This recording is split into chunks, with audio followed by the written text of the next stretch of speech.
Welcome back to Vital Creations. In today's video, I'll show you how to install the Udemy app on your laptop and log in easily. Let's get started.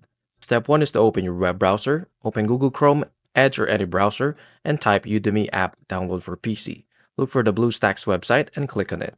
Install the BlueStacks emulator. Click download BlueStacks and wait for the setup to file download. Open the downloaded file and follow the installation steps. Once installed, launch BlueStacks and log in with your Google account. Install Udemy app on the BlueStacks. Just simply open the Google Play Store and search for Udemy online courses.